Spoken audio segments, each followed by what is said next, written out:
I'm very glad to be back in Taipei again at a very interesting moment in history, because what's significant about our times is that we're probably going to experience greater change in the next 10, 20 years than we have in a long time in human history. Major changes are coming. What I hope to do today is to share with you my view on what these changes are, and also talk about the implications for Taiwan. And I must emphasize that I'm trying to speak to the people of Taiwan as a friend of Taiwan, because as you look around the world and you ask yourself which parts of the world can possibly suffer a great deal as a result of these changes, it's clear that there are some dangerous flashpoints in the world and some less dangerous, or frankly even relatively peaceful areas of the world. And if you had to do a list of some of the most dangerous areas in the world, by any objective calculation, Taiwan comes very high up on the list. So that's why it's very important for the people of Taiwan to understand clearly what is happening, especially in the field of geopolitics. And that's why I believe you call it the Geopolitical Summit. And then we can also talk about what the impact will be also of the US presidential election. So what I plan to do, therefore, in my remarks is to divide them into 5 parts. The first part, I hope to try and give you a broad overview of the big structural changes happening in the world. Part 2, I would like to talk about one particular contest, which actually has been mentioned in the opening remarks, that clearly will have an impact on Taiwan, which is the geopolitical contest between the United States and China. And thirdly, I want to discuss a question which I'm sure is at the back of your minds. Who's going to win? United States or China? And fourthly, I'll talk about what impact, if any, will there be on the relative choice of Donald Trump or Kamala Harris in this election.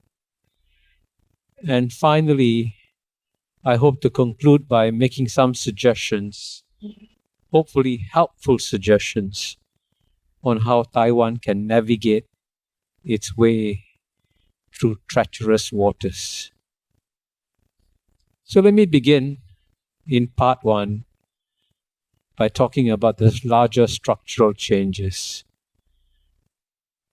And it's important to emphasize here that these structural changes are phenomenal. I'll just give you one example, right? For the past 200 years, in one way or another, world history has been dominated by the West. Clearly. In fact, 100 years ago, every corner of the world was all colonized by Western powers. My ancestors come from India. In the year 1924, 100,000 Englishmen could rule over 300 million Indians. Isn't that stunning? Is that amazing?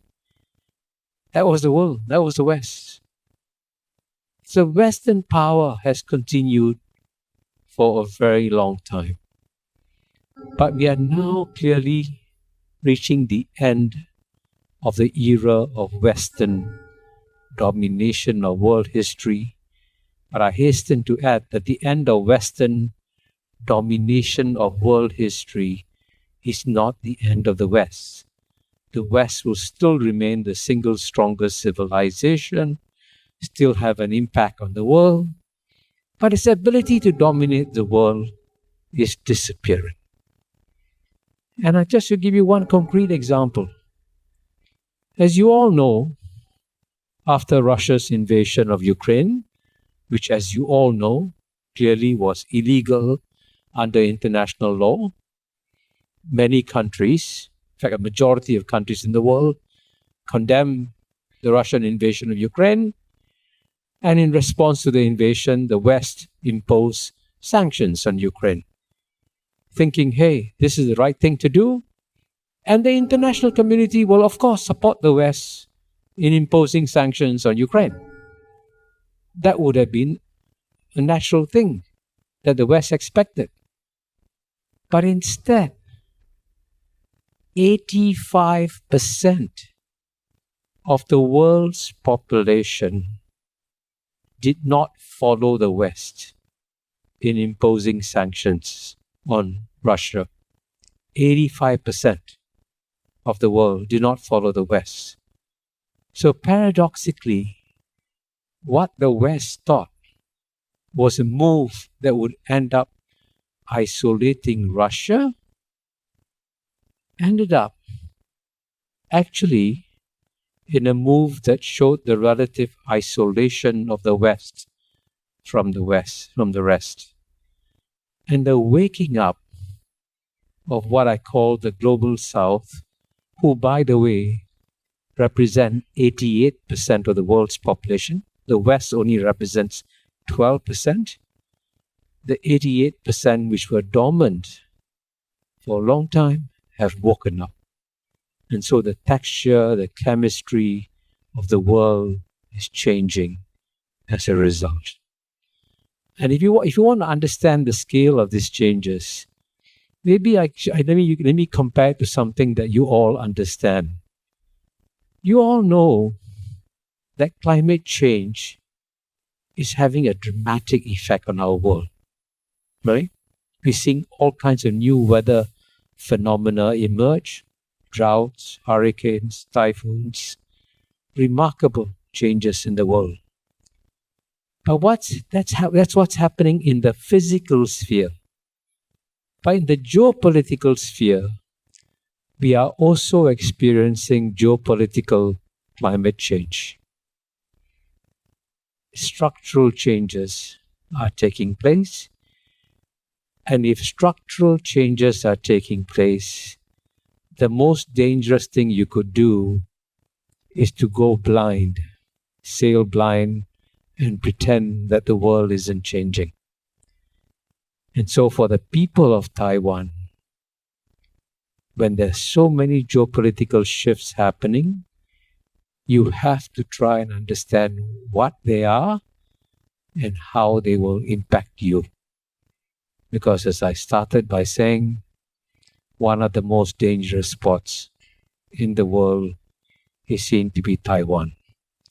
And to understand why, let me now go to part 2 of my remarks and talk about the biggest geopolitical contest, which is always the one within the world's number one power, which today is United States of America, and the world's number one emerging power, which today is China. And it is, I think everyone knows that a major geopolitical contest has broken out between US and China, and there's no question that it will accelerate over the next 10 years. And so Taiwan is clearly going to be affected by this because you're going to be a pawn in this contest. Pawns often get sacrificed, So it's important for pawns to be geopolitically adept and make sure they don't get into the line of fire. But of course, one thing that you need to do is to also understand what are the structural forces driving this contest. And I highlight 3 of them.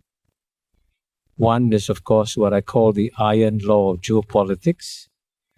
Whenever the world's number one emerging power, which today is China, is about to overtake the world's number one power, which today is United States, the world's number one power always pushes down the world's number one emerging power. This is like an iron law of geopolitics. But this is also something that is well known. I think CY may have mentioned Graham Allison has been here. He's written a book, Destined for War, in which he's done case study after case study of such power transitions. And most of the time, it leads, in his view, to contestation and often to wars. So what is therefore happening between US and China is predictable. It's not surprising, right? This is normal. But everyone talks about this. But the second structural force that is at play here in the US-China contest is one that no one talks about. In fact, I seem to be the only one speaking about it. And I call it the fear of the yellow peril. Now, the fear of the yellow peril, it's important to understand, has lain buried in the Western imagination for 800 years or so, ever since the Mongols almost conquered Europe.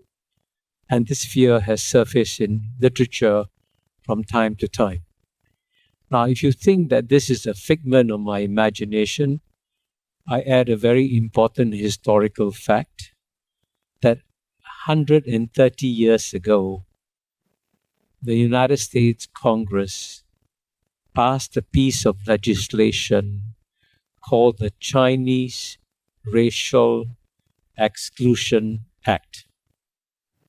Chinese Racial Exclusion Act. Why? The fear of the yellow peril. And the only reason why I emphasize this dimension is that you may think that in this contest between United States and China, that it will be driven by rationality and cold calculations. And that may not be bad, but it's also driven by emotions. And when it's driven by emotions, it can become more dangerous. And that's why you've got to be very, very careful managing this contest, because you've got to understand the emotions behind them and why this will drive the contest forward.